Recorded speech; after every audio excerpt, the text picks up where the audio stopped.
जय मसीह की। मैं परमेश्वर का धन्यवाद करता हूँ कि इस समय इस खुले आंगन में आप प्रभु की स्तुति महिमा करने के लिए इकट्ठा हैं और आप परमेश्वर का वचन सुनने के लिए तत्पर हैं। प्रियो, आज से 2000 साल पहले संपूर्ण मानव जाति को एक निमंत्रण दिया गया था और ये निमंत्रण प्रभु यीशु मसीह ने दिया है। सबसे पहले ये निमंत्रण अब्राहम को दिया गया था। उत्पत्ति उसका 17 अध्याय और उसके पहले पद को। जब अब्राहम 99 वर्ष का हो गया जी, तब यहोवा ने उसको दर्शन देकर कहा, मैं सर्वशक्तिमान ईश्वर हूँ, मेरी उपस्थिति में चल और सिद्ध होता जा। धन्यवाद।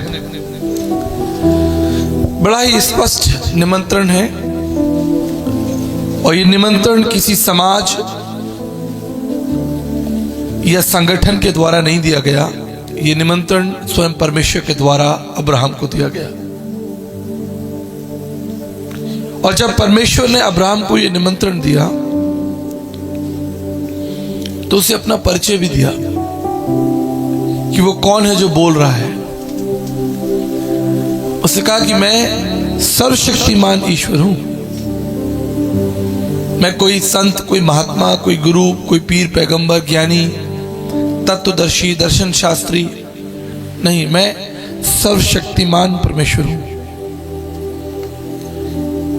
और आगे उसे निमंत्रण देकर यह कहा गया कि मेरी उपस्थिति में चल और सिद्ध होता जा। मेरे प्रियो, हमेशा इस बात को स्मरण रखिएगा कि परमेश्वर मनुष्य को सलाह नहीं देता, परमेश्वर मनुष्य को आदेश देता है, क्योंकि उसकी आज्ञा में हमारे लिए जीवन है, भलाई है, उन्नति है। परमेश्वर कभी किसी व्यक्ति को सलाह देना पसंद नहीं करता, वो आज्ञा देता है। इसलिए बाइबल बताती है, उत्पत्ति उसका 6 अध्याय और उसके 22 पद को पढ़े। परमेश्वर की इस आज्ञा के अनुसार नूह ने किया।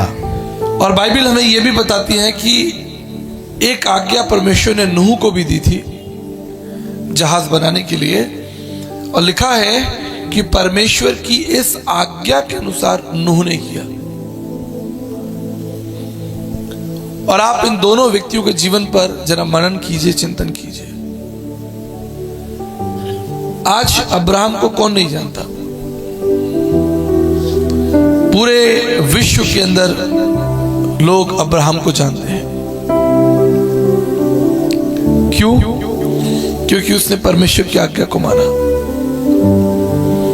अब्राहम परमेश्वर के पीछे चला, और इसलिए क्योंकि उसने परमेश्वर की आज्ञा को माना, परमेश्वर ने उसे विश्वासियों का मूल पिता कहा। आज मेरे और आपके सामने भी यही निमंत्रण रखा गया है, यही आज्ञा दी गई है कि तुम परमेश्वर के पास आओ और अपने जीवन को सिद्ध कर लो। मसीही विश्वास कोई सामाजिक विश्वास नहीं है, कोई राजनीतिक विश्वास नहीं है, कोई धार्मिक विश्वास नहीं है, लेकिन मसीही विश्वास स्वर्गीय सिद्धांतों पर आधारित है। स्वयं स्वर्ग और स्वर्ग की शक्तियां हमारे साथ है। बाइबल बताती है कि जब यीशु मसीह संसार में आए, तो इससे पहले प्रभु यीशु मसीह संसार में हो, जन्म ले, स्वर्ग से स्वर्गदूत आए और उन्होंने मरियम से कहा कि तेरे एक पुत्र होगा और तू उसका नाम यीशु रखना। ये कोई समाज की बात नहीं है कि आपके फूफा जी ने, आपके ताऊ जी ने आपके मामा जी ने नाम दे दिया। ये नाम स्वर्ग से दिया गया था, ये आज्ञा स्वर्ग से दी गई थी, ये कार्य स्वर्ग से आरंभ हुआ है। इसलिए आप जिस परमेश्वर की आराधना कर रहे हैं, जिसके गीत गा रहे हैं, जिसकी भक्ति कर रहे हैं, जिसके पीछे आप कई वर्षों से चल रहे हैं, उस स्वर्ग में विराजमान अति सामर्थी और पवित्र परमेश्वर है। और बाइबल कहती है कि उस परमेश्वर ने अपने पुत्र प्रभु यीशु मसीह की संगति में तुम्हें बुलाया है कि तुम सिद्ध हो जाओ। और जब आप प्रभु यीशु मसीह के पास आते हैं, उसकी इस आज्ञा को, इस निमंत्रण को स्वीकार करते हैं, तो इसके बदले में आपको क्या मिलता है? इसके बदले में आपको कोई संसारिक वस्तु नहीं मिलती। कई बार हमारे समाज में लोग कह देते हैं कि भाई मसीह पर विश्वास करने के लिए तुम्हें पैसा मिलेगा, धन मिलेगा। ऐसा नहीं। अगर आपको याद हो, जब उस फाटक पर वो लंगड़ा बैठा था, तो पतरस की ओर वो ताकने लगा और उसने पतरस की ओर देखकर कुछ चाहने की इच्छा रखी। प्रेरितों के काम 3 अध्याय और उसके 3 पद से पढ़े, 3, 4, 5, 6 पद पढ़े। प्रेरितों के काम 3 अध्याय 3 पद से पढ़े। जब उसने पतरस और यूहन्ना को मंदिर में जाते देखा, हाँ जी, तो उसने भीख मांगी। तो उसने भीख मांगी। एक लंगड़ा जो मंदिर के फाटक के बाहर बैठा है, अयोग्य है, दूसरों की दया, दूसरों की करुणा या दूसरों के धन पर आश्रित है, लाचार है, कमजोर है, अयोग्य है। और ऐसा लाचार, कमजोर, अयोग्य व्यक्ति दूसरों की सेवा और करुणा पर निर्भर है। और बाइबल कहती है कि उसने पतरस को देखकर कुछ पाने की आशा रखी। पढ़िए। जब उसने पतरस और यूहन्ना को मंदिर में जाते देखा, तो उसने भीख मांगी। पतरस ने यूहन्ना के साथ उसकी ओर ध्यान से देखकर कहा, हमारी ओर देख। अतः वह उसने कुछ पाने की आशा रखते हुए उसकी ओर ताकने लगा। देखिए, इस रहस्य को समझ लीजिए। ये जो लंगड़ा भिखारी है,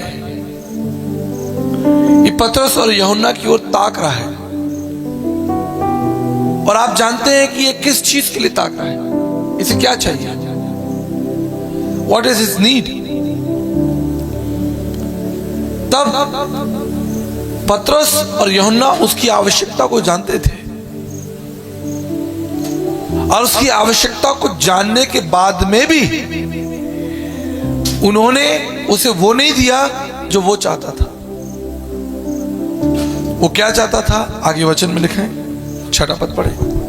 तब पतरस ने कहा, चांदी और सोना तो मेरे पास है नहीं। आप इसे ध्यान से समझ लीजिए। पतरस ने कहा कि चांदी और सोना मेरे पास नहीं है। वो लंगड़ा भिखारी क्या चाहता था?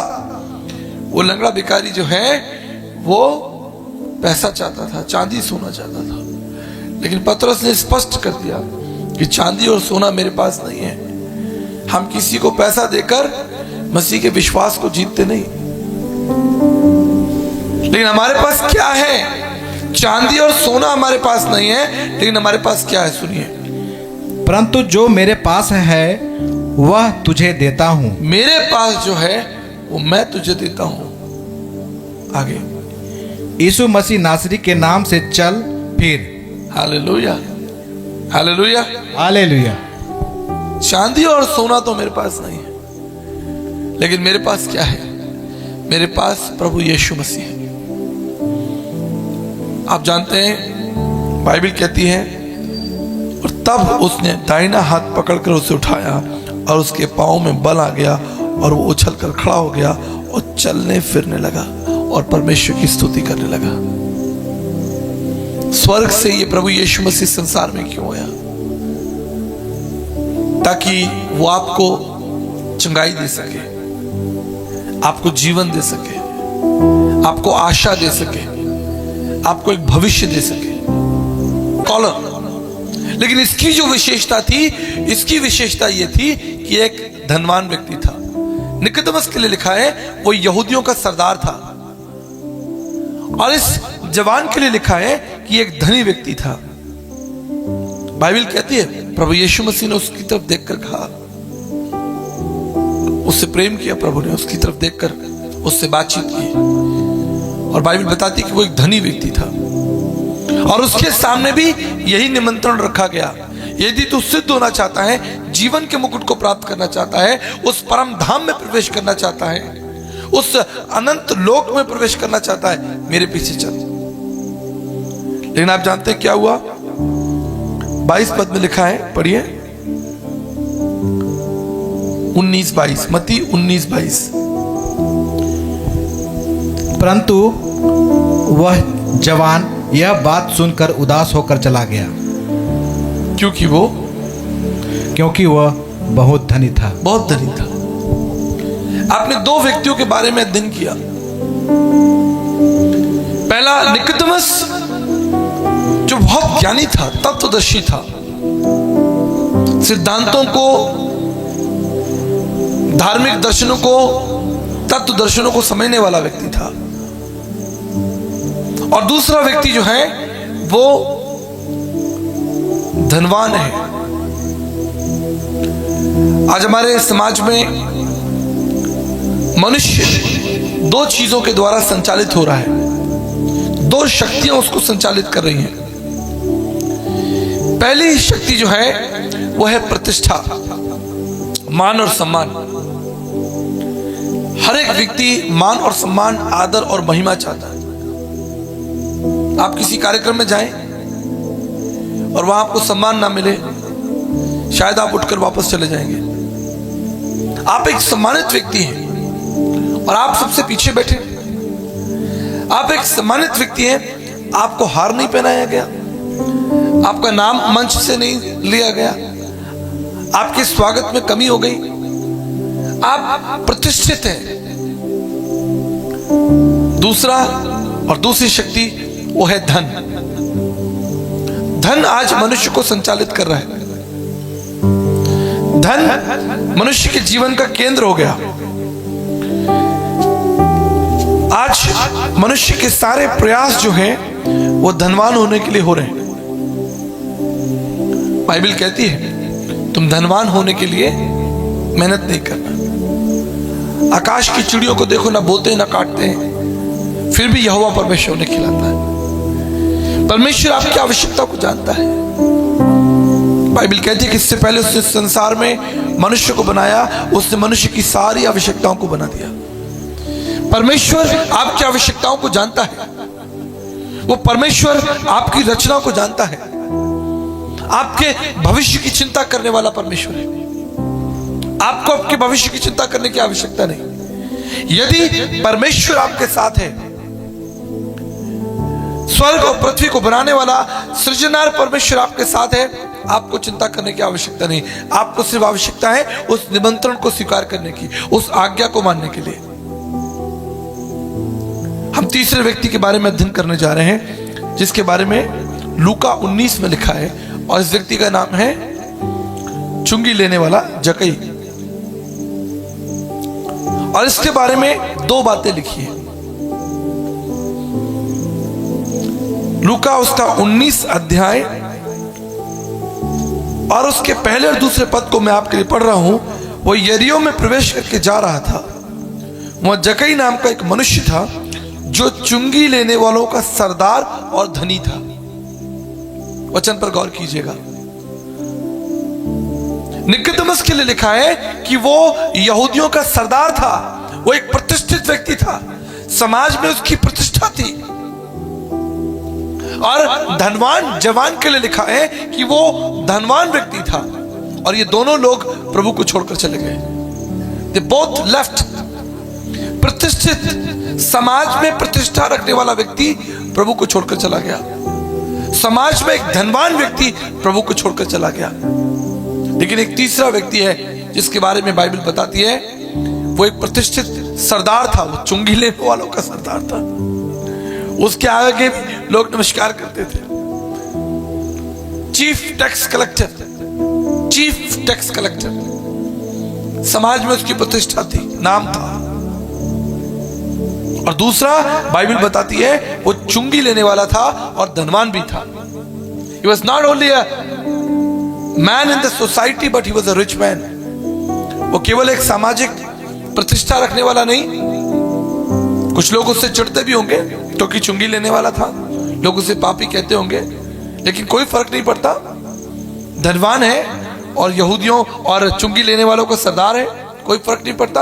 अगर 2-4 लोग उसे पापी भी कहते हैं, क्या फर्क पड़ता है? पैसा तो है ना, नाम तो है ना, आगे पीछे 100-200 आदमी तो है ना। और इसकी मुलाकात प्रभु यीशु मसीह से हुई और आप जानते हैं क्या हुआ? इसने अपनी प्रतिष्ठा और अपना धन दोनों प्रभु के सामने रख दिया। जक्कई ने वो किया जो शायद कोई मनुष्य नहीं कर सकता। कई बार हम इस अध्याय को पढ़कर निकल जाते हैं, लेकिन आज इस पर ध्यान दीजिए। बाइबल कहती है 19:8 में जक्कई ने खड़े होकर प्रभु से कहा, हे प्रभु देख, मैं अपनी आधी संपत्ति कंगालों को दे देता हूं और यदि किसी मनुष्य का कुछ अन्याय करके ले लिया है उसे 4 गुना फेर देता हूं। उसने अपनी गलती को, अपने गुनाह को, अपने स्वभाव को, अपने पाप को समाज के सामने और प्रभु के सामने मान लिया। कितनी बड़ी चुनौती है। आज कोई भी व्यक्ति अपना पाप जो है वो समाज के सामने मानने को तैयार नहीं हो सकता। हर एक व्यक्ति कहेगा मैं तो अच्छा हूं, मैंने कोई गलती की नहीं है, ये इन लोगों ने मुझसे करवाई है, ये ऐसा इसलिए हुआ क्योंकि सामने वाले व्यक्ति ने ऐसा किया, इसलिए मैंने ऐसा कर दिया। लेकिन इस व्यक्ति के बारे में लिखा है, इसने प्रभु के सामने अपने गुनाहों को मान लिया, अपनी गलतियों को मान लिया। और बाइबल क्या कहती है? जो अपनी गलतियों को मान लेगा और अपने अधर्म को छोड़ देगा उस पर दया होगी।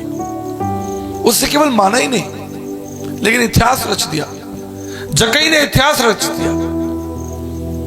उसने कहा कि मैंने अगर किसी का अन्याय करके लिया है उसे 4 टाइम्स वापस करूंगा, 4 गुना। ना उसने केवल माना लेकिन अपनी गलती को छोड़ दिया और 4 गुना भरपाई करके उसने वो कर लिया जो शायद दुनिया में बहुत से लोग नहीं कर पाए। उसने अपने प्रतिष्ठा को और अपने धन को प्रभु के चरणों में रख दिया। मेरे प्रियो, आज संपूर्ण मनुष्य जगत की जो सबसे बड़ी आवश्यकता है वो ये है कि आप अपनी प्रतिष्ठा को और अपने धन को प्रभु के चरणों में रख दें। अपनी शौहरत को, अपनी इज्जत को, अपनी कामयाबी को आप प्रभु के चरणों में रख दें। आज जानते हैं उसके बाद क्या होगा? उसके बाद वो होगा जिसकी आपने कल्पना नहीं की, जिसके बारे में लिखा है 19:10 में कि आज इस घर में क्या हुआ है? उद्धार आया है। ये कोई साधारण शब्द नहीं है। अगर आपने उद्धार पाया है तो आप इस जक्कई को परमेश्वर के राज्य में देखोगे। हालेलुया। ये कोई साधारण घटना नहीं है। आज इस व्यक्ति के बारे में आप अध्ययन कर रहे हैं, मनन कर रहे हैं, आप इस व्यक्ति को परमेश्वर के राज्य में देखेंगे, क्योंकि आज से 2000 साल पहले इसके घर में प्रभु यीशु मसीह आए थे। इसके घर में उद्धार आया था। इसने अपने घर में प्रभु का स्वागत किया। प्रभु का वचन क्या कहता है? मरकुस 8:36 में, यदि मनुष्य सारे जगत को प्राप्त कर ले, सारे जगत को, पूरे संसार में आपका नाम हो, आपकी प्रतिष्ठा हो, आपकी जय जयकार हो, समाज, राजनीतिक दल, सरकार आपका स्वागत करे, लोग आपका स्वागत करें, लेकिन क्या लाभ कि आप परमेश्वर के राज्य में, उस अनंत राज्य में ना पहुंच पाए? क्या लाभ होगा? कई बार हम अखबारों में घटनाएं पढ़ते हैं, बड़े बड़े अधिकारी, मंत्री, बड़े बड़े पदों पर, बड़ी बड़ी योग्यताओं पर, लेकिन फिर अंततः पता चलता है ये व्यक्ति तो दुष्ट था, ये व्यक्ति तो पापी था, ये व्यक्ति तो अन्याय करने वाला था, ये तो लोगों के साथ बुरा। वो खुल जाती हैं, उनकी वो किताबें खुल जाती हैं, कानून उन्हें पकड़ लेता है और उन्हें जेल में डाल देता है। अभी परसों ही अखबार में, जयपुर के अखबार में 3 बड़े अधिकारी घूस लेते हुए पकड़े गए। 1 करोड़ रुपया तो घर में ही था, 1 करोड़ रुपया तो उनके घर में था, और नोट गिनने की मशीन भी उनके घर में रखी हुई थी। उन्हें पहले ही पता था कि हमारे पास इतना पैसा है कि उस पैसे को हम नहीं गिन सकते। उन्होंने बाजार से नोट खरीदने की मशीन भी अपने घर में रख रखी है, और छापा पड़ा और 1 करोड़ रुपया उनके घर में निकला, जेल के अंदर है। सारे जगत को प्राप्त कर लो और अंततः तुम्हारा अंत जो है वो जेल में हो। मेरे प्रियो, याद रखिएगा, सरकार की जो जेल है, समाज की जो जेल है, वो कुछ सालों, कुछ वर्षों के लिए हो सकती है, लेकिन एक जेल है जो सनातन से सनातन के लिए है, वो अधर्मियों के लिए, पापियों और दुष्टों के लिए है। परमेश्वर उस मृत्यु से आपको बचाना चाहता है, उस अंधकार से आपको बचाना चाहता है। इसलिए परमेश्वर का वचन कहता है, यदि मनुष्य सारे जगत को प्राप्त कर ले और अंततः उसके प्राणों की हानि हो तो उसे क्या लाभ होगा। कई वर्षों पूर्व अमेरिका में एक बड़ी घटना घटी। एक बहुत बड़ा जहाज, पानी का जहाज, जिसमें ऑयल जा रहा था, वो पानी का जहाज डूब गया और पूरे समुद्र में पेट्रोल और जो मोबियल होता है वो पूरा समुद्र के अंदर गिर गया, और सैकड़ों हजारों मछलियां, जीव जंतु, जो जलधारी जल में जीव जंतु रहते हैं, वो सब मर गए। वहां पर एक छोटा पेंगुइन था। पेंगुइन समझते हैं? एक पेंगुइन एक जंतु होता है जो दौड़ता भी है और पानी में तैरता भी है, पेंगुइन। तो जब बचाव दल आया तो बचाव दल ने देखा कि पेंगुइन जो है ये मर रहा है, आखिरी सांसें ले रहा है, गहरी गहरी सांसें ले रहा है। तो बचाव दल ने उसे बचाया और उसे डॉक्टर के पास में ले गए। 3 महीने तक उस पेंगुइन का इलाज चलता रहा। $30,000 अमेरिकी सरकार ने उस प्राणी को, पेंगुइन को बचाने के लिए खर्च कर दिया। अंततः वो पेंगुइन बच गया। पूरे अमेरिका के अंदर ये घटना अखबारों में छप गई कि सरकार एक पेंगुइन को बचा रही है। सभी लोग उसके लिए प्रार्थना करने लगे कि चलो वो पेंगुइन बच जाए, उसको प्राण दान मिल जाए। उसके अंदर पेट्रोल चला गया था। जब वो बच गया तो बचाव दल ने निर्णय लिया कि इसको दोबारा समुद्र में छोड़ दिया जाए, क्योंकि समुद्र ही उसके लिए जीवन है, उस समुद्र का ही प्राणी है। तो बड़े उत्साह के साथ लोग उस पेंगुइन को छोड़ने के लिए समुद्र किनारे गए। एक बड़े जहाज के ऊपर उस पेंगुइन को रखा गया। सैकड़ों हजारों लोग उसे देख रहे थे। उस कार्यक्रम को लाइव चलाया जा रहा था। छोटे बच्चे भी वहां खड़े थे। तभी जहाज के कैप्टन ने उस पेंगुइन को जहाज के किनारे खड़ा करके उसे धक्का दिया ताकि वो अपने घर, यानी उस जलधारा में जा सके, उस समुद्र में जा सके। सभी लोग खुश थे, आनंदित थे। तभी अचानक एक अद्भुत घटना घटी जिसकी कल्पना किसी ने नहीं की थी। जैसे ही वो पेंगुइन नीचे गिराया गया, पानी के नीचे एक शार्क मछली उसको देख रही थी। जैसे ही उसको गिराया गया, वो शार्क मछली ने उस पेंगुइन को खा लिया। 3 महीने और $30,000 नष्ट हो गए। बाइबल कहती है कि मनुष्य सारे जगत को प्राप्त करे और अंततः उसका प्राण जो है वो नरक में जाए, तो मनुष्य के जीवन का क्या अर्थ है, क्या लाभ है। इसलिए यीशु मसीह संसार में आया, एक निमंत्रण देने के लिए कि उसके पीछे आओ और जीवन के उस मुकुट को प्राप्त करो। मेरे प्रियो, आज अपने आप से एक सवाल पूछिए, अपने आप से एक सवाल पूछिए, क्या जीवन की दौड़ के बाद आप उस स्वर्गीय स्थान में पहुंच पाएंगे जो आपके लिए रखा गया था? यीशु ने कहा, मैं जाकर तुम्हारे लिए जगह तैयार करता हूं। क्या उस जगह आप पहुंच पाएंगे? क्या आपका स्वभाव, क्या जीवन की कोई ऐसी बात, कोई बुराई, कोई अधर्म, कोई छिपा हुआ रहस्य, छिपी हुई वो शार्क मछली छिपी हुई थी। आपके जीवन की कोई ऐसी बात जो छिपी हो, वो आपके जीवन को विनाश कर सकती है। आज समय है हमारे पास, आज हमारे पास समय है कि हम परमेश्वर की उस आवाज को, उस निमंत्रण को, उस आज्ञा को जाने जिसमें हमारे लिए जीवन है। प्रभु ने क्या कहा?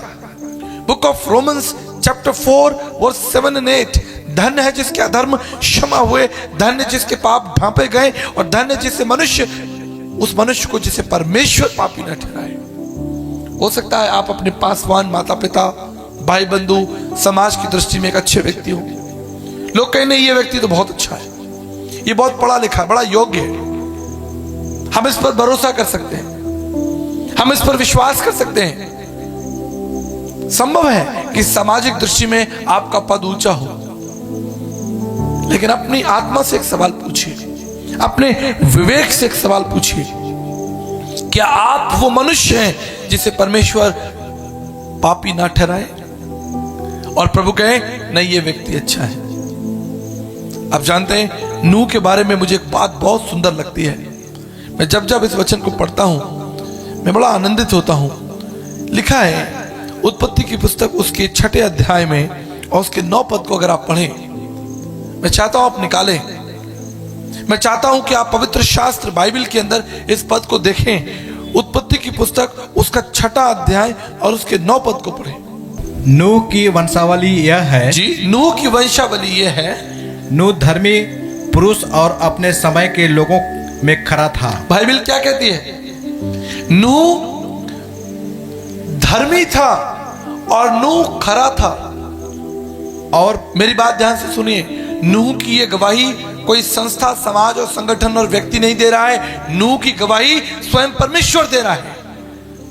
स्वयं परमेश्वर कह रहा है कि ये व्यक्ति जो है, ये व्यक्ति जो है, ये धर्मी। और आगे क्या लिखा है भाई, पढ़ दीजिए। नूह धर्मी पुरुष और अपने समय के लोगों में खरा था, और नूह परमेश्वर ही के साथ साथ चलता रहा। हालेलुया। हाथ उठाकर स्वर्ग के परमेश्वर का धन्यवाद करें। आप देखिए, परमेश्वर नूह की गवाही दे रहा है, ये व्यक्ति धर्मी है और ये खरा है और ये परमेश्वर के साथ चलता है। आप जानते हैं, ऐसा ही जन परमेश्वर के राज्य में प्रवेश करेगा। झूठ बोलने वाली जीभ, घूस लेने वाले हाथ, मृत्यु के लिए वेग से दौड़ने वाले पैर, एक ऐसा हृदय जो कपट से भरा हो, जिसके जीवन में षड्यंत्र हो, जो अपने पड़ोसी के लिए षड्यंत्र रचता हो, वो परमेश्वर के राज्य में प्रवेश नहीं कर सकता। आज इस पंडाल में बहुत सारे लोग बैठे हैं, आप जो पीछे तक बैठे हैं, सबसे पीछे आप बैठे हैं, सबसे पीछे आप बैठे हैं, आप परमेश्वर की दृष्टि में अनमोल हैं। हो सकता है कि सामाजिक दृष्टि से आप गरीब हो, कम पढ़े लिखे हो सकता है सामाजिक प्रतिष्ठा और धन आपके पास ना हो, कोई फर्क नहीं पड़ता, लेकिन जो फर्क पड़ता है वो ये कि इस जीवन के बाद क्या आप अनंत जीवन के राज्य में प्रवेश कर पाएंगे। संसार का दुख, संसार की चिंताएं, संसार की प्रतिष्ठा, धन वैसे भी समाप्त हो जाएगा, संसार की दौड़ वैसे भी समाप्त हो जाएगी, लेकिन क्या आप परमेश्वर के राज्य में प्रवेश कर पाएंगे? ये सवाल आप अपने आप से पूछिए। कोई इस सवाल का उत्तर नहीं दे सकता, कोई इस सवाल का उत्तर नहीं दे सकता। आप कैसे हैं, आप कहां जा रहे हैं, कोई इसका उत्तर नहीं दे सकता। इसका उत्तर केवल 2 लोग जानते हैं, या तो परमेश्वर आपके मन को जानता है, या स्वयं आप अपने आप को जानते हैं कि आप कहां जा रहे हैं। आपके जीवन का रहस्य या तो परमेश्वर जानता है या स्वयं आप जानते हैं। और आज उस परमेश्वर ने आपको एक निमंत्रण दिया है। आप याद रखिएगा, मैं आज के संदेश को विराम करना चाहता हूं समय को ध्यान में रखते हुए। ये भक्ति, ये आराधना तब तक संभव नहीं जब तक हमारे पाप क्षमा ना हो जाए। बाइबल कहती है केन और हाबिल दोनों प्रभु के पास में आए, दोनों ने प्रभु के लिए उपहार चढ़ाया, दोनों ने प्रभु की महिमा की, लेकिन वचन बताता है केन का जो उपहार था वो अस्वीकार कर दिया गया। उसकी जो ऑफरिंग थी उसको रिजेक्ट कर दिया गया। क्या गलती थी? अगर आप ध्यान से पढ़ेंगे तो आप पाएंगे कि कहीं ना कहीं केन जो था वो परमेश्वर के लिए तो ठीक था, परमेश्वर के लिए तो उपहार लेकर आया था, तो परमेश्वर ने क्यों उसके उपहार को अस्वीकार कर दिया? सिर्फ इसलिए क्योंकि उसके मन में उसके भाई के प्रति छल था, क्रोध था। उसके भाई के मन में भाई के लिए इतनी सी बात थी और प्रभु ने उसके उपहार को अस्वीकार कर दिया। वो कह सकता था, प्रभु मेरा रिश्ता आपके साथ तो बहुत अच्छा है, देखो मैं आपके लिए उपहार लेकर आया, मैं भूला नहीं प्रभु, मैं आपकी वंदना कर रहा हूं, मैं आपकी आराधना कर रहा हूं, मैं आपको अपना प्रभु मानता हूं, आप मेरे सृजनहार परमेश्वर हैं, आप मेरे जीवन दाता हैं। लेकिन ये बातें काम नहीं आई। क्यों? क्योंकि उसके मन में उसके भाई के लिए द्वेष था। याद रखिएगा, अगर हमारे हृदय में पाप है, अंधकार है, झूठ है, बुराई है, हमारी उपहार संभव है कि परमेश्वर अस्वीकार कर दे। लेकिन एक आशा है, एक आशा है, और वो है प्रभु यीशु मसीह। अगर हम अपनी सारी बुराइयों को, अपने सारे अधर्म को, सारी दुष्टता को उसके चरणों में रख दें, जकई के समान अपनी सारी प्रतिष्ठा को, अपनी सारी योग्यताओं को उसके चरणों में रख दें और मान लें कि प्रभु मैंने अन्याय किया है, मान लें कि मैं एक दोषी हूं, मान लें और छोड़ दें। बाइबल कहती है तुम पर दया की जाएगी। हालेलुया। और जिस तरह प्रभु आपके लिए भी कहेगा कि मेरा बेटा है, ये मेरी बेटी है, ये मेरे लोग हैं। मेरे प्रियो, आज प्रभु गंभीर है। क्या आप गंभीर हैं? याद रखिएगा मेरी बात। क्रूस के अंदर दो लकड़ियां होती हैं। एक लकड़ी जो आपका परमेश्वर से संबंध बताती है और दूसरी लकड़ी मनुष्य से मनुष्य का संबंध। आपका संबंध